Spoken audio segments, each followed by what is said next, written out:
drugs, or ideas, what you consume influences who you become. On the Mind and Matter podcast, we learn together from the best scientists and thinkers alive today about how your mind-body reacts to what you feed it. Before starting Mind and Matter, I spent 10 years in academia doing scientific research. I got a PhD in neuroscience where I focused on neuroendocrinology and the neurobiology of behavior, and before that, I specialized in molecular, developmental, and evolutionary genetics. I use my scientific background to help parse and translate the information that guests share on the podcast. In addition to the podcast, I write long-form written content inspired by the show where I integrate what I've learned across episodes. I also have a free weekly newsletter where I provide you with upcoming guests, share links, and provide commentary on scientific studies and research that I'm reading, and more. Visit mindandmatter.substack.com to find all of my content.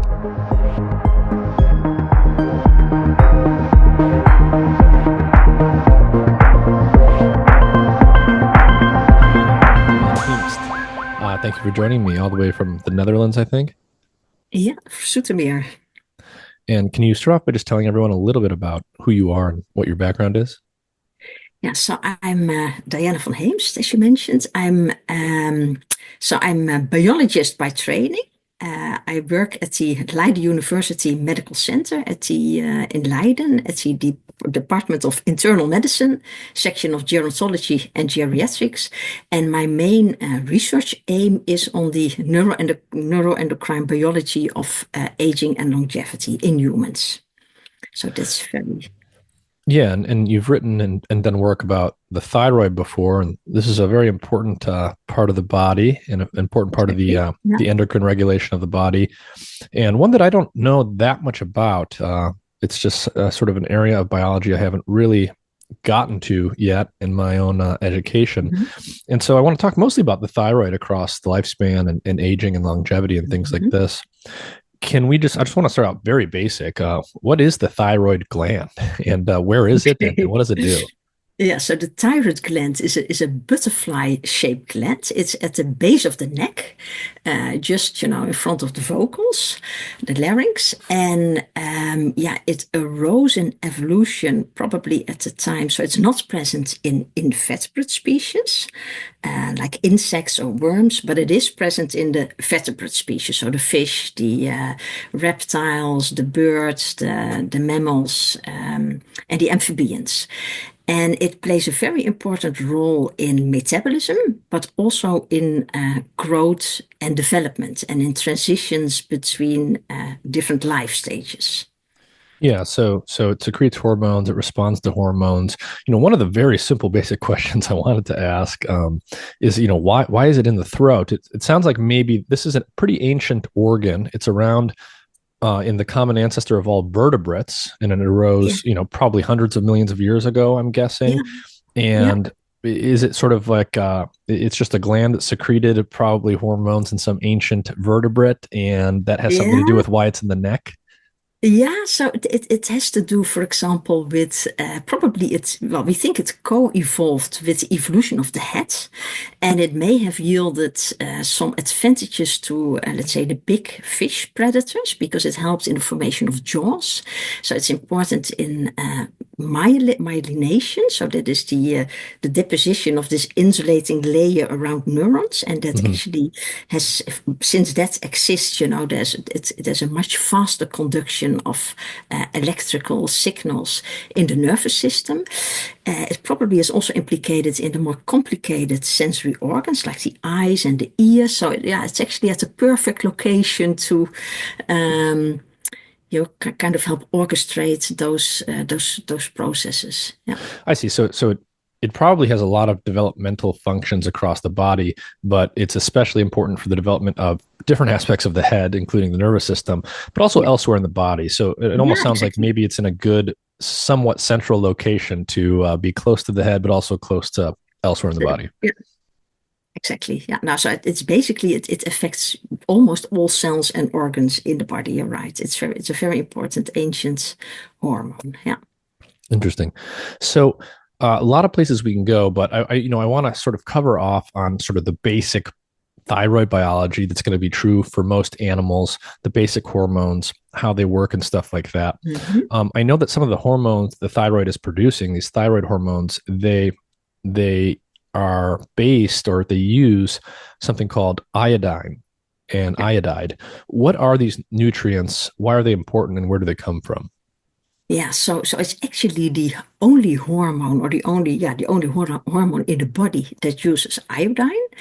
And it's important. So it basically, the thyroid hormone itself, it's comprised of two derivatives of the amino acid tyrosine. And to each of these two tyrosine molecules, either two or one iodine molecule is attached. And so it's actually in that sense unique that this is the only, let's say, molecule in the body that contains iodine. Hmm. So iodine is really important for the production of thyroid hormone. And it is, there's actually still some iodine deficiency in parts of the world, which can give rise to problems with the thyroid glands. And it's present naturally. I guess, one of the most reliable natural sources would be anything that comes from the sea, so seafood, but also marine fish, but also shell food like shrimps. So those are really rich in iodine, and in a lot of countries it is actually added to table salt. Hmm. So Oh, in yeah. a big part of the world, iodine deficiency, which used to be quite common. So especially in regions that were not people that were not living close to the sea, for example, in Yeah. the mountains, there was a lot of, it could happen that people had endemic forms of hypothyroidism, Hmm. which was much less prevalent in areas where there was much more seafood on the diet. However, nowadays, it's especially added, for example, to table salt, and also to a lot of food products that contain salt. For example, to bread in the Netherlands, it's being added. So, well, despite this, that legislation is not true for all the parts of Europe, for example. So there's still some regions in Europe that are mildly iodine deficient. Hmm. So a lot of ways we can go with this. So, okay, iodine. What kind of molecule is it? Yeah, it's a very heavy, it has quite a high atomic weight. Okay. Um, and it's actually, it's like I said, the only molecule of which we know in which it is incorporated actually in our body is indeed the thyroid hormones. Yeah, Interesting. So yeah, it's very prevalent in seafood. It sounds like you get it in lots of yes, fish and exactly. other marine life, Yeah, shrimp, as you mentioned. I've even seen someone once sold me at the store these like pickled seaweed things, and the selling yeah, point was that it was high in iodine. So we yeah, find this a lot in the ocean. If you don't have enough iodine, you become hypothyroid. So the thyroid is not functioning enough, and we'll talk about what that means. And historically, a lot of people were thyroid deficient, but that's much less common today, in large part because we put it in the salt and things like that. exactly. Yeah, yeah, yeah. Now, I don't know if this is a tangent worth going down, but when I just think about human history and human evolution, if thyroid is so important, if the thyroid gland is pretty ancient, it's found in all vertebrates, and it's found primarily, the nutrient needed to for thyroid function is found primarily in seafood. There's a lot of people around the world who come from traditions where they didn't have a lot of seafood, they didn't live close to the ocean, but it's hard to believe that these people would have all been thyroid deficient for evolutionary history. How do we think about that? Yeah, no, so that's true. So it's not, of course, only in seafood. So it's also Mhm. in dairy, for example, so Mm. cheese, and especially, you can also imagine it can even be in the soil for some extent. So some Mhm. plants may actually contain iodine. So it's most prevalent in seafood, as we mentioned, but that's not the only source. You're right in that. Yeah. I see. So it's very prevalent in seafood. It's also Yes. prevalent in dairy products like cheese. In Cheese. Yeah. general, do you find it mostly in animal-based foods as opposed to plant-based foods? Yeah, although of course, again, it can also be present in plants, especially if they have been cultured in soil that's, Mhm. close to the sea, for example. And you also already mentioned the wheat. So it's not only animal food, but it's most prevalent indeed in seafood, dairy products like cheese. Yeah. I see. And so, getting to the actual thyroid biology here. So iodine is a key molecule to make some of these thyroid hormones. Yes. can you give us just a crash course in very basic terms for how the thyroid gland works? What are these thyroid hormones? What are they called? And what are their most basic functions? Yeah, okay. So the thyroid hormones, the ones that is most prevalent in the blood is called T4. That's it's also called tetraiodotyrosine. So it contains 4 iodine molecules. So that's why it's called T4. And there's another one which is actually considered the more biologically active thyroid hormone, which is called T3, and that contains 3 iodine molecules. So that's 3-iodotyrosine. And the way they are formed basically is that, so inside the thyroid gland, there's a protein which is being made, which contains a lot of these tyrosine molecules, that amino acids. And then iodide is actually incorporated into the thyroid gland. It's being activated into iodine that would then react with those tyrosine molecules. And then ultimately there's an enzyme which takes care of that reaction. And each tyrosine molecule then contains either 1 or 2 of those iodine molecules. And then 2 of the tyrosines are joined. So if the one contains 2 iodine molecules and the other one, you would get T3. And if you have one that contains 2 iodine molecules and the other one also contains 2 iodine molecules, you would get T4. And then they are actually cleaved from this thyroglobulin scaffolds and being secreted into the circulation. Mm-hmm. So I see. So basically, it's like iodine is combining with some other stuff. The number of iodines you get determine if you got T3 or T4, and that nomenclature just refers to the number of iodine molecules. Exactly. Yeah. And basically, the T3, the one with 1 less iodine, that's the active version of T4. Yes. Yeah. Yeah. And so, okay, so what, what is T3, the active version? What does it actually do? What are some of its most common functions? Yeah, so it's like you already mentioned, it has a wide array of functions in the body. And we know a lot from what it does, because if we have too little of it, in the case of hypothyroidism, where you have an underactive thyroid gland, or you have diseases where people have too much of it, hyperthyroidism, where the thyroid gland is too active. And so it is really important for metabolism. So if you have too much of it, your metabolism is accelerated. So you can produce a lot of heat and you actually lose a lot of weight because you burn actually too much more calories than is needed for that given situation.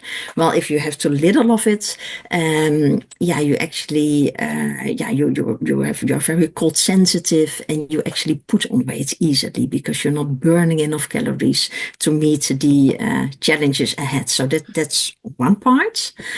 But there's also effects on the heart, for example. And again, in the case of having too much thyroid hormone, the heart rate is accelerated, so the heart is beating too fast or irregular, while in the case of too little thyroid hormone, there's actually a too slow heart rate. And the same can be also said for thought processes. So if you have too little thyroid hormone, you can become a slow thinker. That people complain about mind fogs. While if you have too much of it, you can become very nervous and agitated. And the same is actually true for bowel movements. Having too much could lead to diarrhea. In the case of hyperthyroidism, while having too little could lead to constipation.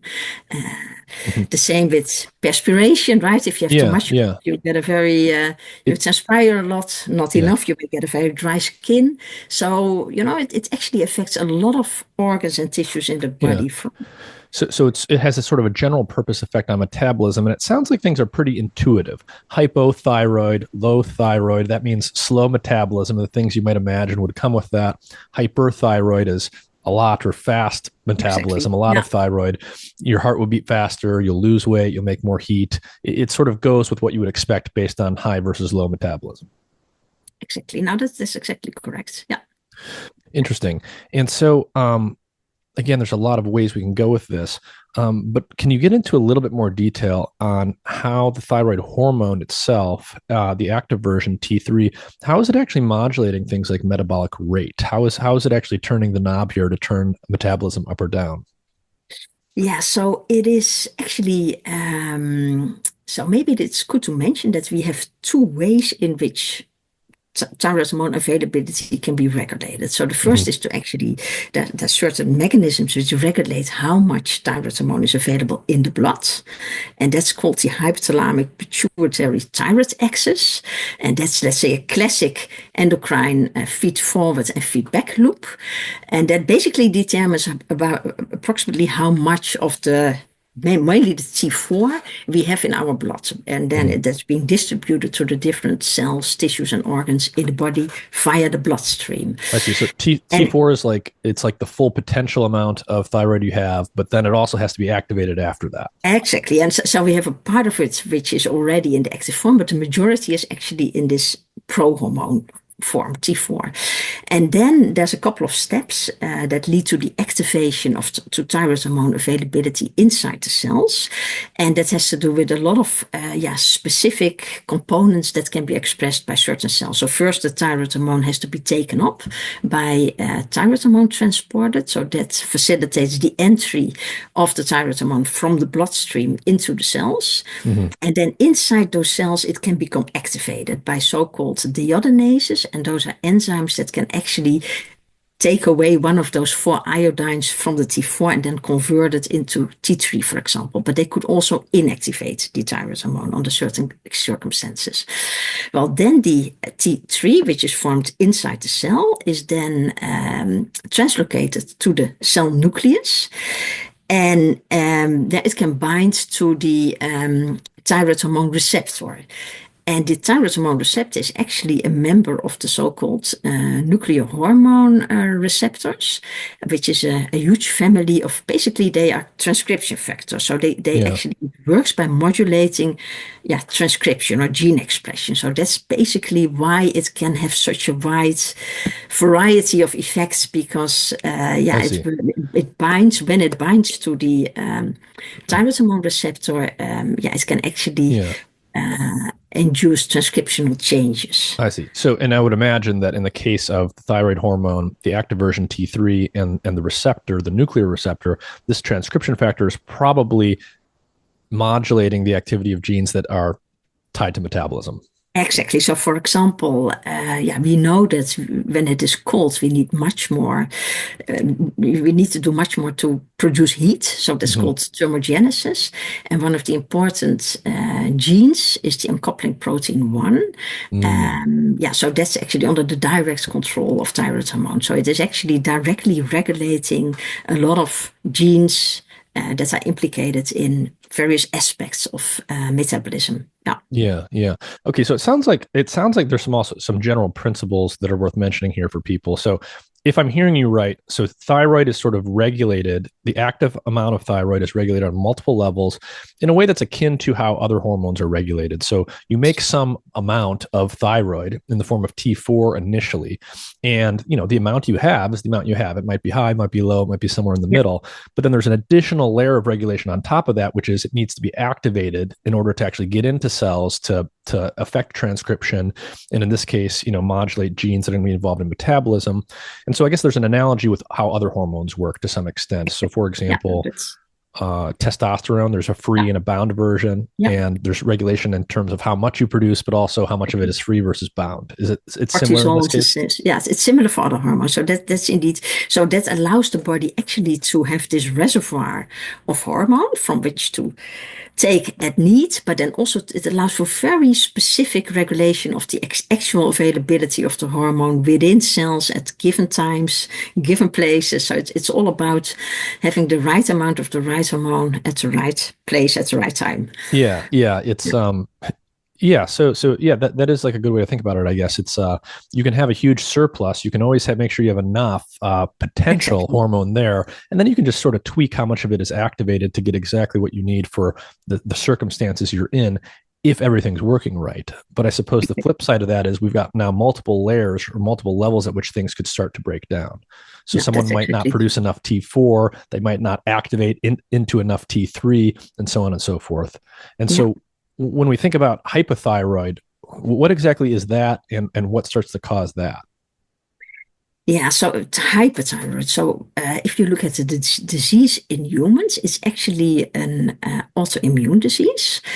And yeah, there are various forms of hyperthyroidism, but the most common form is an autoimmune disease where actually, so normally, if we look at the normal regulation, we already discussed it a bit, we have this region in the brain where lots of signals from the environment are being integrated, and it's called the hypothalamus, Yeah. right? And then in the hypothalamus, TRH is being made, which then stimulates the pituitary gland, which is also located in the brain, to secrete TSH, thyroid stimulating hormone, and that stimulates the thyroid gland to work harder and to produce more thyroid hormones. So normally, the production of thyroid hormone from the thyroid gland is under the control of TSH, which is being produced, depending on the needs, because there's a very sophisticated system. Yeah. Because if we have too much thyroid hormones, those thyroid hormones can actually directly downregulate TRH and TSH, so there's negative feedback. And then, there is actually no longer this feed-forward drive, right? Yeah. But if there's not enough, then the brake, let's say the inhibition on TRH and TSH is removed. And then again, there's the feed-forward drive, which would then stimulate the thyroid gland to produce thyroid hormones. So that would be, the normal physiological regulation. But under certain circumstances, our body can make, what is called autoantibodies. For example, antibodies that start stimulating the thyroid gland and that can bind to the TSH receptors, even if TSH is not present, and then actually stimulate the thyroid gland to produce thyroid hormones independent of TSH. Oh, wow. So it starts making much more thyroid hormones than is actually needed under that given situation, and that can this can lead to toxicity due to excess of thyroid hormone, which is called thyrotoxicosis. Mm-hmm. And so so hypothyroid, hyperthyroid.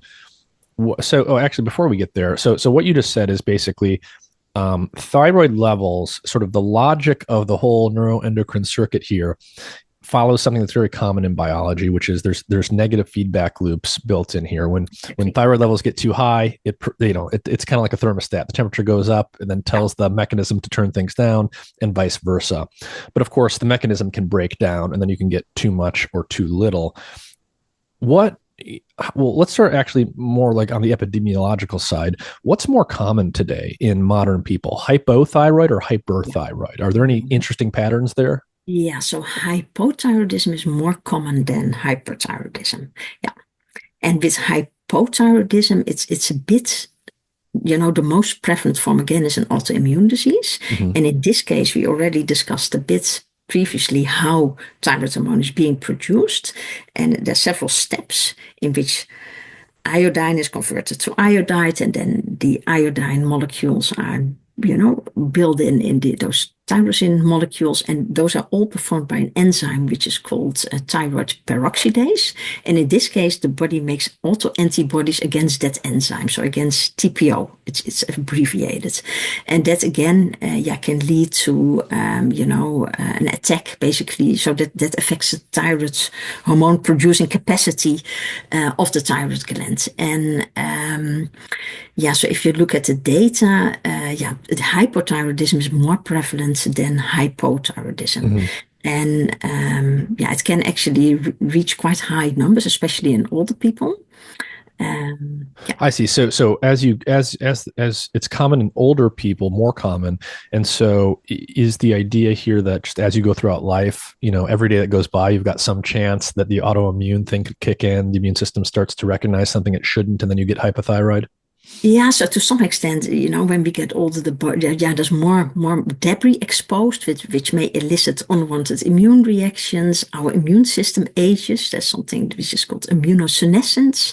Yeah. The discrimination between self and non-self is kind of, not as clear anymore as when we were younger. So there are certain things that go down the hill, so to say, when we grow older. And of course, I think the peak incidence. So the first diagnosis of hypothyroidism is probably around people in their 50s. But yeah, people can, you can substitute it with synthetic thyroid hormone. So the older people get and the older the population gets, the higher the prevalence is of a lot of these diseases. And yeah, some people can get it also, of course, in later ages. And when people get older, what we call the symptoms and signs of hyperthyroidism and hyperthyroidism may not be as obvious as they were in younger people. So it may sometimes also go unnoticed or actually be detected at a much later stage. Yeah. So hypothyroidism, it can be autoimmune in origin. It sounds like that's one of the more common causes here. And you see that more on average in older individuals than younger. What about, are there any environmental or dietary causes to either hypo or hyperthyroidism? For example, can a younger person have a dysfunctional thyroid because they're not getting, well, I would imagine if you're not getting iodine, but when we think about on a higher level, are there certain diets that promote one or the other, or certain other environmental factors that come into this? Yeah, well, of course, there's a lot of discussion nowadays about endocrine disrupting chemicals. There's a lot of chemicals in the environment that are not yet all tested for the endocrine disrupting features. And of course, the thyroid system, which is already very complicated at various levels. You already mentioned it's, there's various levels where it could go wrong. That's very sensitive to endocrine disruption. And and a lot of the chemicals that we use today, not all of them have been tested, so to say. So there are things like pesticides, flame retardants, food additives. And there are some people who, there are some associations with. There's actually, an increasing incidence of hypothyroidism, and there are researchers who link that potentially to the increased exposure that we have to those chemicals that may have endocrine disrupting features. Yeah. And I know that there's a lot of these endocrine disruptors out there. Not all of them most of them have not been fully characterized. Some of them haven't even been characterized at all. I would imagine, though, if I had to bet, and you can tell me if this is wrong, or we know anything here in particular, but if I had to bet, I would say there's probably more risk that these things we're exposed to cause hypothyroidism, because that would favor slower metabolism, fat gain, weight gain. And that's, in general, the trend that we see in the population overall.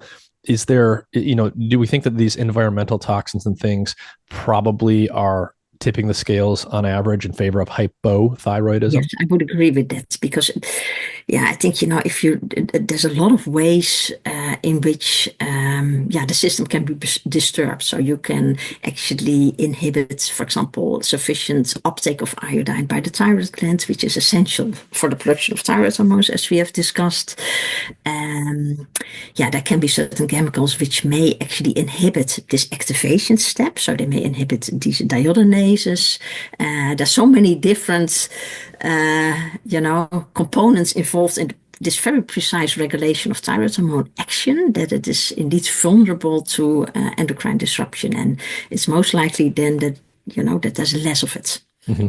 And, I would imagine that thyroid hormone, like other hormones, these things, as you mentioned before, the active version of T3 gets into cells. It binds to an intracellular receptor that acts as a transcription factor to regulate gene expression. That's part of what that function is part of why hormones are so powerful at orchestrating coordinated changes in multiple tissues throughout the body, because they're having that sort of what you might call deep effect inside of cells in terms of what they're expressing and what they're doing. Is thyroid hormone important for major developmental transitions, like, say, the onset and offset of puberty? Yeah, it is, well, actually, we know one example from biology, which is that it is really important for the transition from a tadpole to a frog. So for the amphibian metamorphosis, which is dependent, not only also on cortisol, but also on thyroid hormone. So if you lack thyroid hormone, the transition cannot happen. So a tadpole needs thyroid hormone to turn into a frog. Exactly. Yeah. And so, so it's important in other animals for these major metamorphoses. And I would imagine it's also involved to some extent in human, say, sexual maturity. Yeah, no, exactly. And also, for example, right after birth, we see an increase in thyroid hormone Mm-hmm. because there's this then the fetus, of course, is via the placenta connected to the bloodstream of the mother, but after birth and once the umbilical cord is no longer intact, of course, there should be independent breathing. Um, there should be actually the activation of brown adipose tissue to produce sufficient heat and to maintain Mm. body temperature independently from the mother. So there's actually just after birth, which is actually the first transition that we have, we see that there's actually a huge increase in thyroid hormone in Ah. humans. So, oh And wow. So in essence, it sounds like there's a burst of thyroid hormone right after birth in humans that yeah, essentially is involved in sort of activating system, making the baby a little bit more independent and generate exactly. its own So heat and because stuff. we start Yeah, breathing, so there's yeah, much more oxygen available, and there's actually a combustion of oxygen to yeah, produce heat and to maintain body temperature. Because especially of course in newborns, they have a lot of brown adipose tissue, and probably also induced by the cold. Exposure to cold, which is different from the intrauterine environment. There's probably a trigger that leads to this increase in thyroid hormone. And it's probably important for survival to be able, right after yeah. birth to not, to maintain proper body temperature. Mhm. Yeah.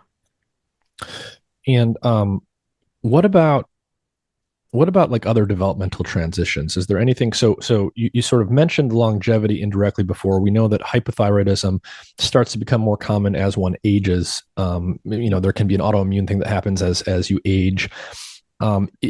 It's important for just after birth. It's important for development, generally speaking, as many other hormones are.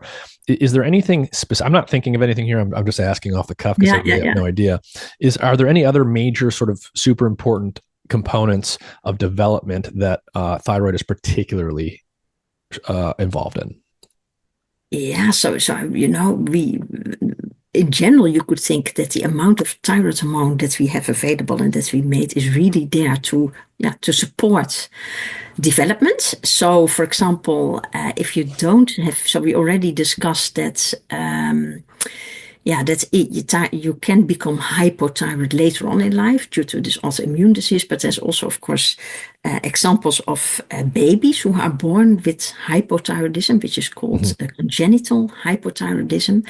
And nowadays we take a drop of blood from the heel to actually check for that condition, because Yeah, once we do that already, let's say in the first week of life, we can still supplement the thyroid hormone in time, and then prevent all the problems that would occur if it would not be diagnosed at an early stage and being treated. And mm-hmm. so in the old days, before that neonatal screening program, it sometimes was discovered much too late. And then you can get what was called cretinism. So those were babies who were really hypothyroid and had not had enough thyroid hormone in that first months or years of life, and they Yeah, had severe intellectual disabilities, severe yeah, neurodevelopmental problems, but also problems with the musculoskeletal system. yeah, So it is really important for full development. So it's yeah, actually, we know a lot about thyroid hormone because of the things it does with metabolism. yeah, But, another very important role is actually those developmental aspects. yeah, And like in the fetus, I guess, at the end, just before birth, thyroid hormone levels are already a little bit increasing to help yeah, in the maturation of certain organs. Then there's the transition to birth. And then, of course, we need sufficient amounts of thyroid hormone during that whole process where we actually grow to our full potential. yeah, yeah, yeah. I mean, again, if we just think of thyroid as being, a knob for how fast metabolism is happening, it sounds like these early waves, these spikes in thyroid, right after birth and things, they're helping sort of get the whole system rolling at the right speed. And if you don't do Exactly. that, things are happening too slowly, and you just don't develop enough. Yeah, exactly. Yeah. Yeah. Wow. So let's say you're a normal person, a normal adult, young adult even. and you don't have a congenital thyroid issue, you don't have autoimmunity. Let's say that you're not getting enough iodine in your diet, or you have got some problem with your diet, some problem with your lifestyle that's starting to make you somewhat hypothyroid. What would the symptoms look like? How would someone maybe notice that that was happening? Yeah, so if you start to become hypothyroid, I guess the most common complaint is that people really feel tired. So Mm, it's basically like you're not burning enough calories to actually do all the things you need to do in daily life.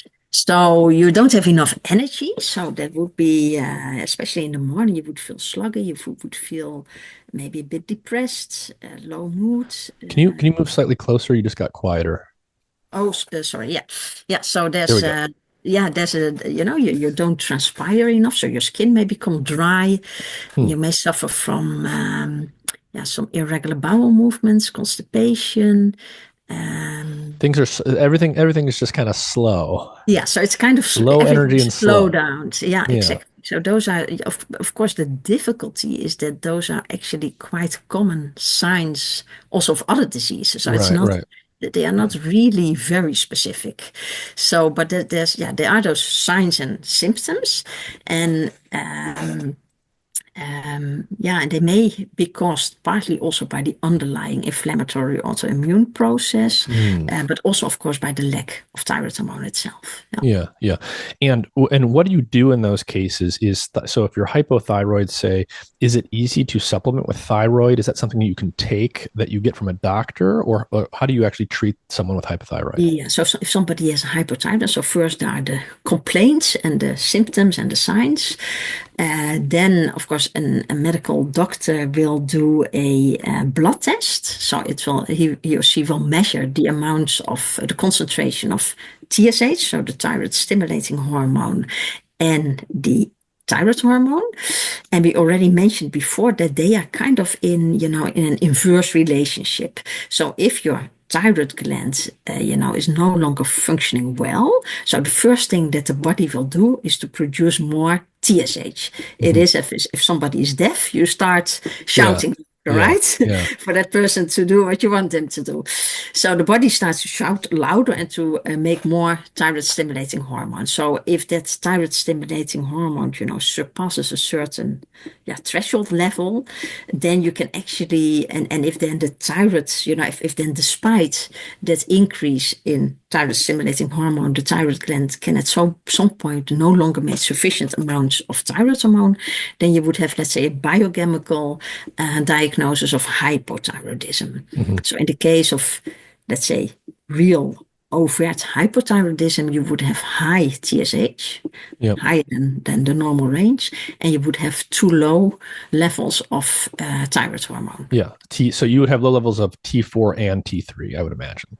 Yeah, yeah, yeah, Yeah. So you're not even making enough thyroid hormone to begin with. And so the body's trying to compensate for that by making more thyroid stimulating hormone. exactly. Yeah, And sometimes that yeah, works, and I imagine sometimes it doesn't. yeah, exactly, exactly. So, Yeah. yeah. Okay. And then it's less common, but hyperthyroidism. How does that normally manifest, and what causes that? Can you eat too much iodine, for example? Yeah, no, you can actually. Yeah, yeah, yeah, you can. And there's actually also, there's some medications that contain a lot of iodine, like amiodarone, for example, which is important to regulate heart rhythms.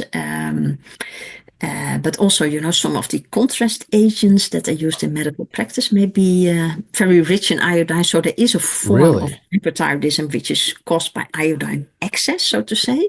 Wow.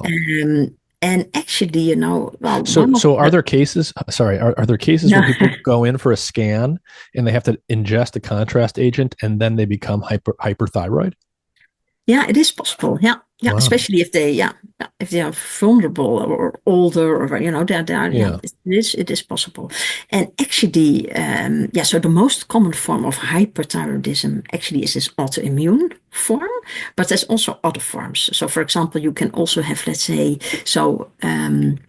independent nodules that start to secrete thyroid hormone independent of stimulation with TSH, Oh, and that's wow.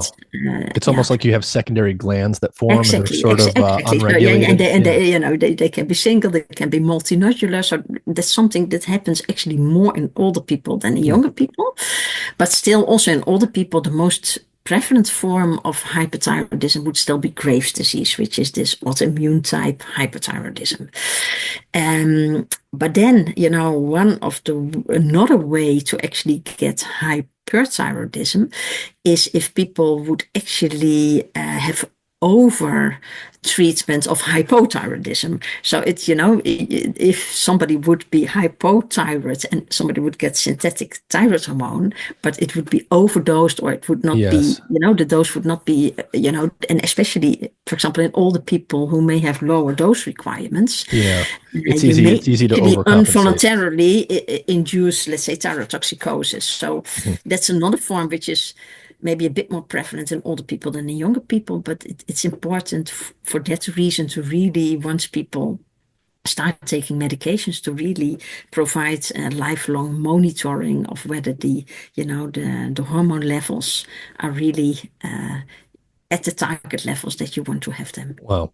And so under natural conditions, when we think about sort of natural variation in human lifestyle and the environment, is thyroid hormone and the activity of this whole system, is it generally affected in the ways you might expect? So for example, if I move to a cold environment, if I decide I want to go live with the Inuit up in Yeah. Alaska, is my body going to have to produce more thyroid to generate more heat and Yeah, speed things up? absolutely. So, Yeah. yeah, no, so that has been well researched. So once, in response to cold exposure, so to say, we will make more TSH to let the thyroid gland work harder, and we also need to make more thyroid hormones, especially to be able to maintain, proper body temperature. So cold will induce, let's say, so thyroid hormone is also really important in acclimatization to extreme environments like cold exposure at in very cold places, but also adaptation to heat. If you would live in a desert, animals living in the desert should have much lower levels of thyroid hormone than the ones that live at the Yeah. north, for example. Yeah. And I think the thyroid is an interesting nexus of a number of different areas of biology that Yeah. converge that to speak to longevity questions. So we can talk about food and caloric intake or caloric deficiency Yeah. and how that relates here. We can talk about body temperature and metabolic speed Yeah. at baseline and how that relates. And there are people with different schools. There's different schools of thought here. There are people who basically have completely opposing views on all this stuff, which will be really Yeah, interesting I to get know. your Yeah. take on. Yeah. But maybe we'll start with genetics here. I think that could be an interesting place to start. And I know that you know something about this. There's people out there that have some genetic quirk that makes their thyroid either more active or less active than normal. What is the connection between congenital thyroid issues and longevity? Do people with high and low thyroid tend to live longer or less or more? Yeah. So, well, I guess, if it would really be at the end, so if it would really be hyperthyroidism or hypothyroidism, Yeah. then, you know, having too little is just as bad as having too much, right? So if Yeah. you really go to the extremes of the curve, and if it would manifest as a disease, there I think Mhm. it's clear that they both will actually have a negative Yeah. consequence on health span and lifespan. And I suppose you mean, is it worth distinguishing between, so let's think about, so we could have the average thyroid activity level. You Mhm. can have clinically low thyroid activity, true hypothyroidism. You don't want that. Mhm. You can have clinically high Mhm. thyroid, true hyperthyroidism. That's bad. But then is it worth distinguishing between sort of just somewhat lower and somewhat higher, but not Yeah, not yeah. No, clinically bad? it's a very good question. So I guess we have been thinking a lot like that, because then you're looking at the levels in circulation, and so we've been thinking a lot. Is it maybe better to have a little bit low or a little bit higher? Yeah. And of course, there are. Again, there might actually be this inverted U shape there. Yep. So it's probably about again having exactly the right level, depending Hmm. on um, Yeah. Yeah. the situation. Yeah. And So I lost sight of you. Oh, keep going. I just turned off my video Yeah, temporarily because okay. Okay. you were starting to go on a So lag. maybe, yeah, so maybe actually it's not so much about, so it's probably not as simple as we had hoped for, that Yeah, would a little yeah, bit low would be better than a little bit higher, but it's probably much more complex than that. And it's probably more about, having the right amount at the right place at the right time. right. And so of course, we know a lot about the detrimental effects of having really too much and really too little into the circulation. And that's what we've discussed before in the case of hypo and hyperthyroidism. But it's becoming increasingly clear that maybe, this second layer of regulation, so what is happening inside the cells, that might also be really important for lifespan. And that's, of course, difficult to directly study Yeah, in humans, but there are some interesting data from work in experimental organisms that may indicate that, this very precise regulation may really be important actually for longevity. So, yeah, yeah, yeah. it's It's one of those things where we would love probably a simple answer. Oh, you exactly. want a So little bit higher, a little bit we lower. have been looking for it, and for Yeah, a long time we thought, well, yeah. maybe it But is these things actually, are all dynamic and they change, yeah, they no, well, fluctuate in that's, complex ways across the yeah. developmental phases of Yes, life. yeah, that's it. So it may actually be that, for example, that maybe in adulthood, like you said, when it's important to grow, you may need higher levels than when you're older. Yeah, And so that's a complicated thing about hormones, yeah, that actually all the effects are so dependent on a given context and on, yeah. what other I mean, yeah, components. and not only that, but it's like you could almost say that's the purpose of hormones is they adjust our Exactly, body to new contexts, so they are exactly, necessarily going to exactly. be different from one Yeah, context to the yeah. next. Now, and so to be honest, well, we did a lot of work indeed on longevity, and one of Yeah. the projects that I was involved in is the Leiden longevity study, which Hmm. was founded already in 2002 by Eline Slagboom and Rudy Westendorp in Leiden. And actually, that's quite an interesting study design, because in this particular study, we looked at people that did not only become very long-lived themselves, so that would be 89 for men and 91 for women, but it also still had at least one brother or sister alive that would Hmm. fulfill that same I age see. criteria. So they So had there a were good gene, so to speak. exactly. So there were families, and Hmm. sometimes I guess, we had one family with five of these people in the 90s still Yeah. alive, right? And then the idea would be, okay, so if it's one person that really becomes very old, it could still be chance. But if there's two or even more, then there might be something genetic or something familial going on in those families. Hmm. And then, of course, the idea is, well, once they are in the 90s, we do not really have an appropriate control group, because that would be people who would not have become that old and they have already died some time ago. But the idea would then be, okay, so since it is genetic, there's about a 50% chance that those favorable genes or features would be transmitted to their offspring. And then we did a lot of studies where we actually compared the offspring from those 90-year-old people who had brothers or sisters that also were very old. And we took the offspring, so they were around 65 on average, and we compared some features of the offspring to those same features in their current living partners, with the idea that those two groups would then be matched for different exposures, right? They Yeah. eat more like the same food, Yeah. A husband same and wife are socioeconomic generally going to status. have a Yeah, similar diet, but they're distinct genetically. exactly. So that would be the idea. And so we did a lot of comparisons where we compared different hormones, including the thyroid axis, between offspring from those nonagenarians that were long-lived in comparison to their current living partners. And we did that actually for a lot of features. So not only for thyroid hormone, but also some metabolic features. And I guess, we did indeed find differences that were intriguing and not, maybe exactly as we had anticipated or hypothesized before. But it also seems to be that in a lot of cases, now, for example, we looked at growth hormone, and I Yeah. guess you already mentioned that a lot of work that has been done in experimental organisms has actually indicated that, so maybe we should take a side route here.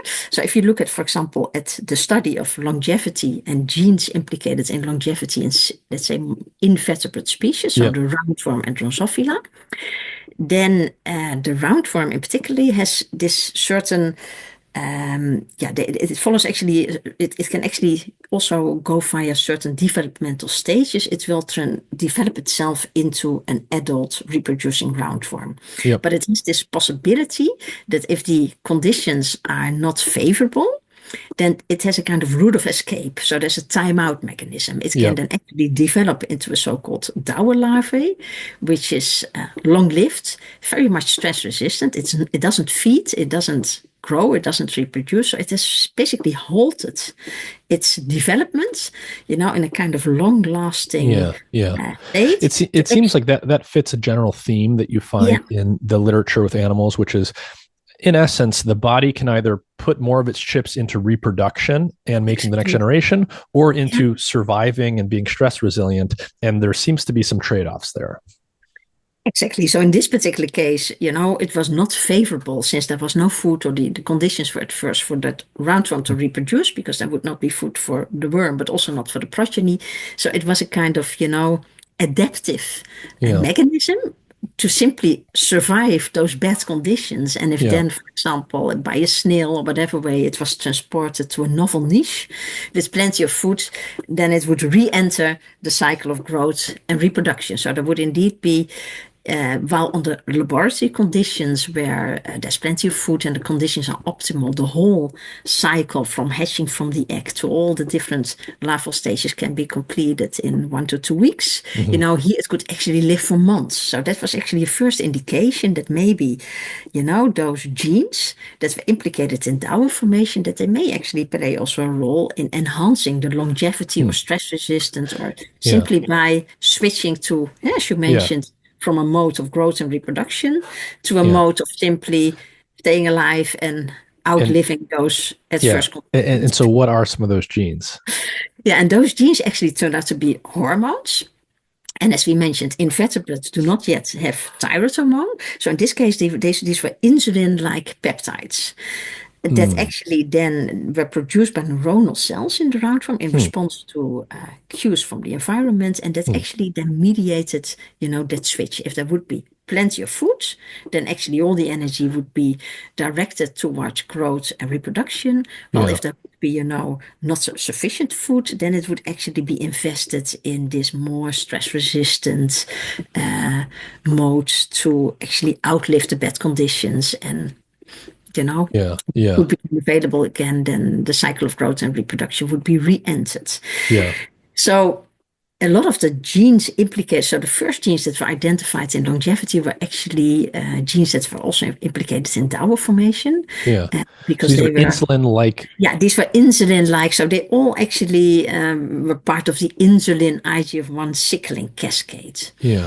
And those provided signals, and they could then synergize all the whole physiology to either be in the stress-resistant mode or to be in the growth and development modes. Where the stress-resistant mode would then be associated with longer longevity. And so I guess if to sort of simplify this greatly, when we look at simpler creatures like these invertebrates, in essence, the trade-off here is, okay, if conditions are bad, there's a lot of stress in the environment, there's not enough food, well, I'm going to struggle to find food and mates and stuff because conditions are so bad. And even if I found a mate, even if I had babies, the baby's maybe not going to survive. So I better slow myself down, go into sort of a more sluggish state, become more stress resistant.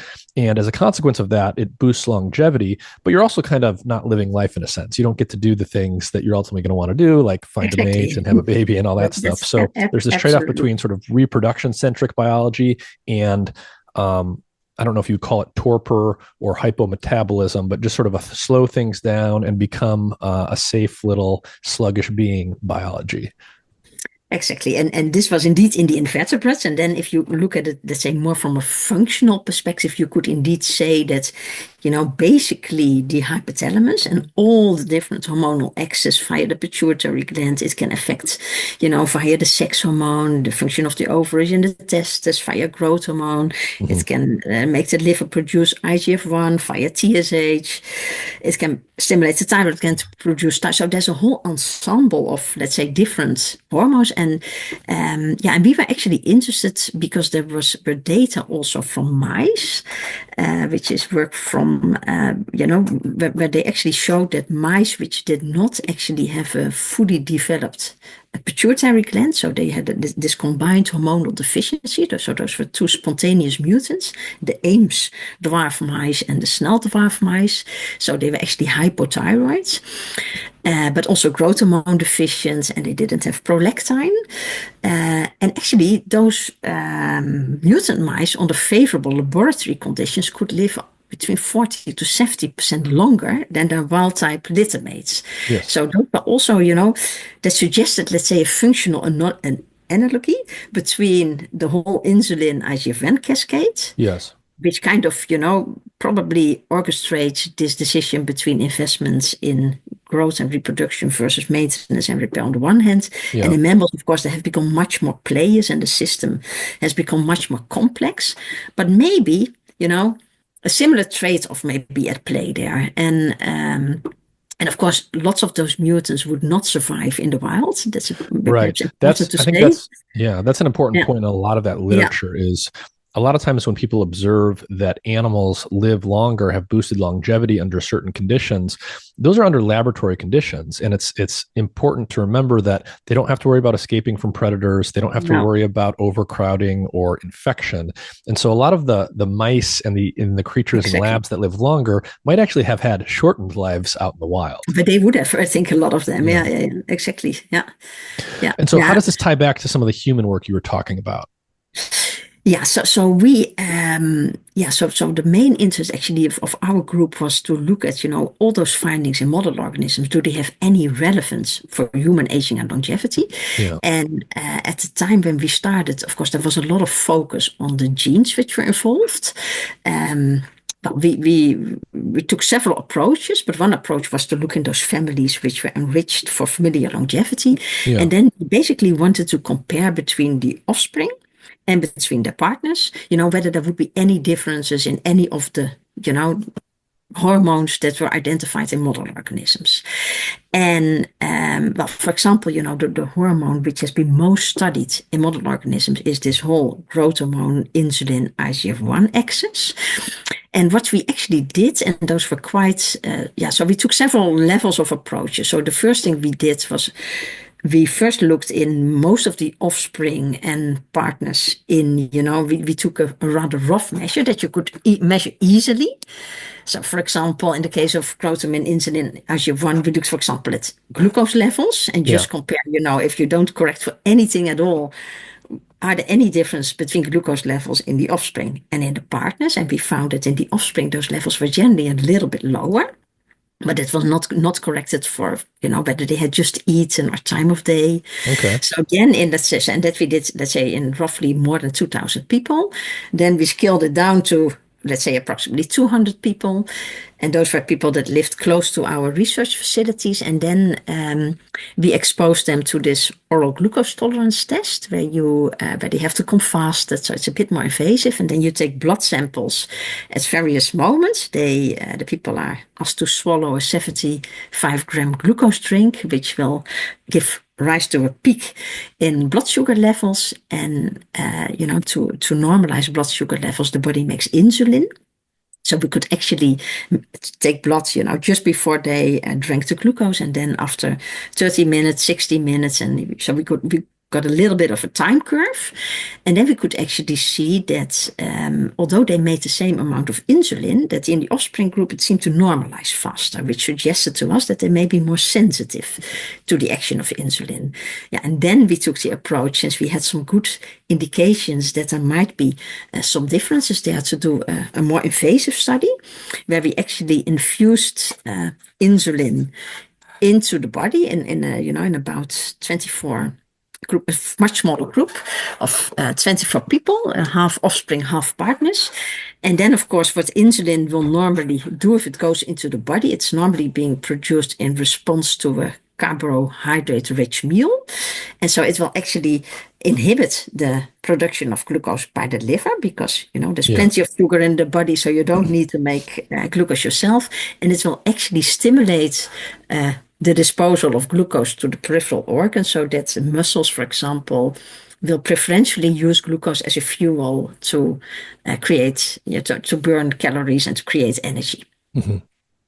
And so when we did that, we indeed observed that the offspring was actually 25% more sensitive to the action of insulin because we infused insulin and we actually kept glucose levels exactly at the right level because they had good insulin sensitivity. Yeah, so they had improved insulin sensitivity. So there again, we went from some indications very rough indications in a large group to a bit more detail and then to a small group in which we did much more in-depth analysis. And in the case of glucose metabolism, we found that they were better glucose handlers. Yep. And they could do this because specifically their peripheral tissues actually, were much more sensitive to to take up glucose.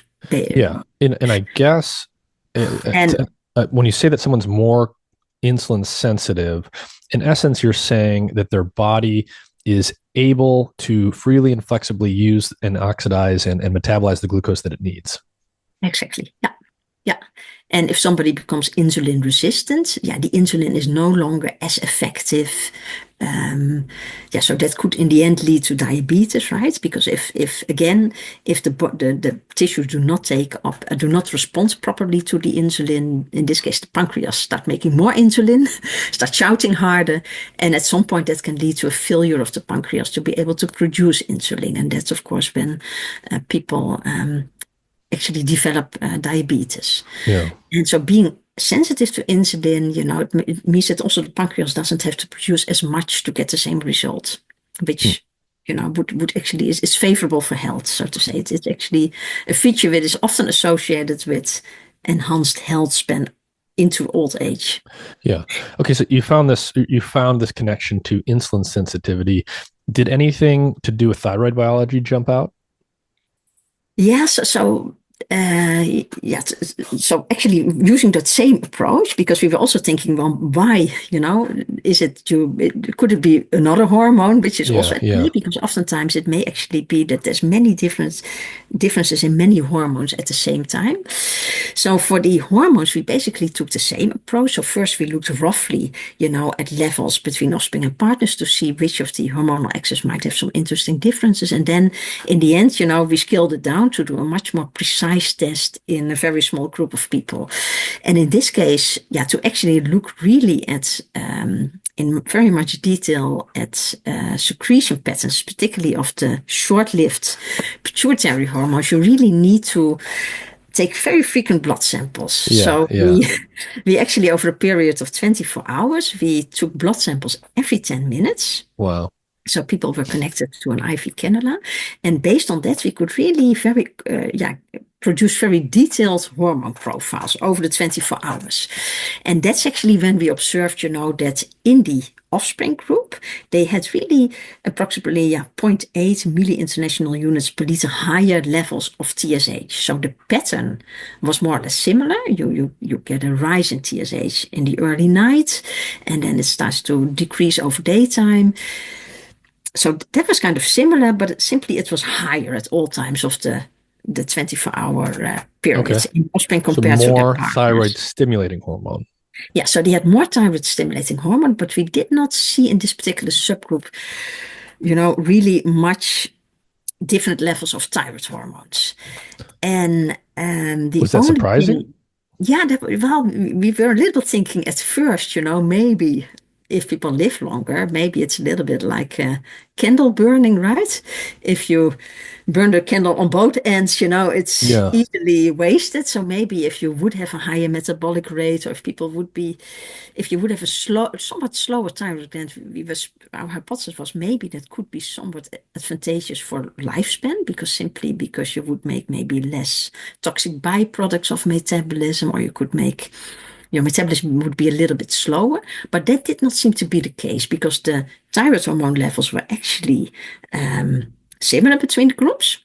Hmm. And also we tried to look at physiological readouts of whether there could be any differences in thyroid hormone action that we couldn't detect simply by looking at the circulating levels. So we were not able to do everything. So there are still, of course, some interesting hypotheses to address. For example, we didn't specifically look at brown adipose tissue exposure, so it could still be a possibility that So there's nothing might. obvious that jumped out. No, but we looked, for example, at core body temperature. And again, it's lower in the night, higher during the day. Yeah. There were exactly the same patterns observed in the offspring group and the partner group. We looked at basal metabolic rate, and that's something you can do by putting people under a ventilated hood. So you basically measure the exchange, you measure how much oxygen the body takes up and how much carbon dioxide is being produced. Yeah. So, well, we were interested to see whether there would be any obvious differences in metabolism, and we didn't find any evidence. Interesting. That's a word. Yeah. I mean, it's almost interesting that you didn't find any differences, because Exactly. a lot of people might have. I think a lot of people would have strong expectations here. Yeah, exactly. So there was a bit also against our own, hypothesis, but yeah, the data are the data, and yeah, so, and then that got us thinking, given that thyroid hormone is on the one hand really important for metabolism, and we do see some differences in metabolism. So maybe, we can still not exclude that is maybe doing something in specific cells. Maybe in brown adipose tissue, maybe there's enhanced thermogenesis and there's more uncoupling. We don't know. I mean, we haven't been able to test that in that much detail.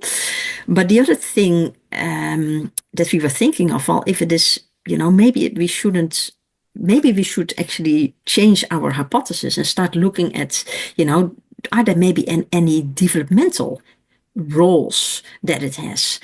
And then actually, again, based on work from model organisms, there's quite some striking similarities between some of the processes that occur during development and some of the processes that need to occur during repair of tissue damage and regeneration of tissues, especially in mammals, which have stem cells and which are able to regenerate their tissues.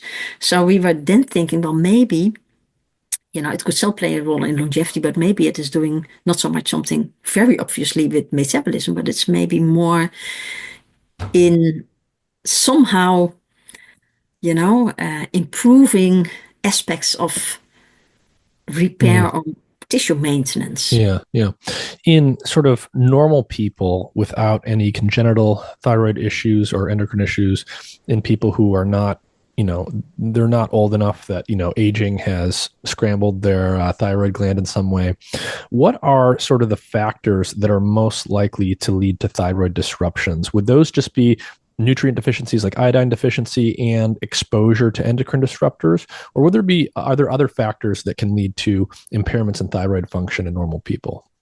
Yeah, so if you speak about dietary components, well, we already discussed, right, that the iodine is important because that's important for the production of the thyroid hormone because it is incorporated, but there's also selenium because the enzyme that actually can, very precisely regulate the availability of thyroid hormone inside the cells. So these iodinases, they are actually selenoenzymes. So they have, they actually so they require selenium. And again, like iodine is also present in a lot of the same sources for iodine is present, also selenium is present. Oh, really? So like seafood is rich in selenium. Seafood and that kind of stuff. If you would look at natural. So I guess, selenium is also another important element of diet and food intake to be aware of whether the intake is sufficient. Yeah. And that would then more be related to how those iodinases could regulate. And then I guess, another thing which I think personally is very important is the biological clock. Because, well, you already mentioned, right, there's a lot of obesity in our society. And yeah, that on the one hand, that has to do with our food choices. We are exposed to too much unhealthy food. In the bottom line, so it's very tempting to start eating food which is very rich in palatable, high in fat, sugar, and and it's much more expensive than the more healthy food choices. So on the one hand, it is our exposure to unhealthy food and eating too much of it. Yeah. But it also play a role that we may, we're living in a 24-hour society. We are continuously active. And a lot of hormones, of course, they follow a certain rhythm. And I guess you look based on environmental cues.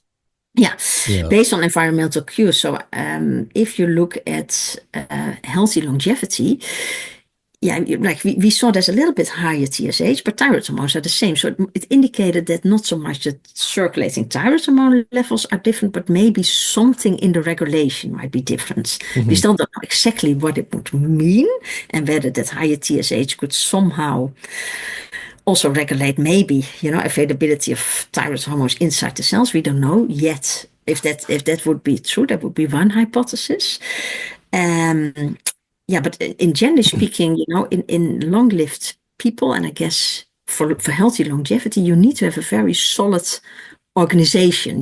There should be clear compartments. There should be clear a clear routine and rhythm. Clear routines, including your bedtime, the light cycles, and all that. Exactly. Because it's supposed to be rhythmic. It's not supposed to be haphazard. No, exactly. And actually, a lot of disturbances to normal signals can also simply be due to the fact that we are out of line. That a lot of the rhythms that should normally be synchronized become desynchronized. Yeah. And again, there's also the circadian pattern in TSH secretion, for example, and even if you look at our own data, we did see that T3 did increase a little bit during the night. At the moment, the TSH increased, and that was actually a difference between the offspring and the partners. That there was actually a stronger, relationship between the TSH and the T3 in blood in the offspring compared to the partners, which also might indicate, even though the levels are not really that different, maybe it is more in, how well they are in tuned with other rhythms. And now we have only looked at, TSH and T3, which are in the same axis, but there's many other rhythms of many other hormones. Yeah. Well, conceptually kind of makes sense. I mean, if you think about development, if you think about the menstrual cycle, if you think about seasonality and just the 24-hour periodicity of the light-dark cycle, in terms of hormones, the hormones have to be synchronized to those things in terms of the relative ratios. That's how it's supposed to work. That's what defines when a woman menstruates, when you start puberty, when, all of these transitions happen. It's the relative balance of hormones and how they're pegged to these environmental cues. No, exactly. And I guess, a lot of part of the obesity epidemic might actually be due not only that we eat the wrong stuff, but also that we eat it at the wrong time. And, there are clear associations between people working in night shifts and eating during nighttime when the body is actually meant, a lot of rhythms that still are being, are being regulated by light, dark exposure, would then not be in tune with our feeding routines. And actually that's also some of the research that we are doing currently to investigate, does the timing of certain behaviors have an impact on health in general? So is that a big part of what you're working on now? So one of the things that we are working now is in the context of a Dutch consortium, which is called BioClock, and that has actually been funded by, to basically address some of the questions that came from citizens. And there were a lot of questions about the biological clock. So a lot of experts working on the biological clock have come together. And one of the parts that we do within that consortium is that we look at whether it makes a difference, if people who have let's say, who suffer from sleep problems. It's known that physical activity has a lot of health benefits, but whether it makes a difference whether they perform that physical activity in the morning versus the evening. And yeah, our analysis are still ongoing, but it might be really important not only, what we do, but also when we do certain things. And and it's the same maybe true for meal times, right? Should we take our biggest meal at lunchtime, for example, or at nighttime? Is there anything that any final thoughts you want to leave people with about thyroid biology and thyroid health, or anything that you want to reiterate to tie some of this stuff together? Yeah, well, I guess, the bottom line is that it is basically about the right amount at the right place at the right time. And and that's I guess that's the bottom line. And we still need to do a lot.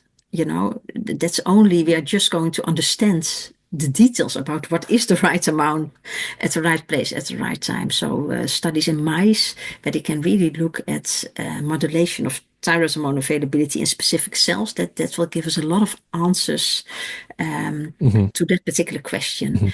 And nutritionally, it sounds like from everything that you said, obviously you want sufficient iodine in the diet, and you also want sufficient selenium in the diet, to name just two important nutrients for thyroid function. Yeah. Both of those things tend to be found in seafood and or dairy products. So if you're not getting those things, you have to maybe think carefully about supplementation. Exactly. Yeah, exactly. Yeah. Table salt is also important source of iodine. Yeah. Okay. Yeah. So it is in most table salt? Yeah, it depends a bit on the country. At least in most countries it is added, but not in all countries. Yeah. And I guess, a lot of people think, because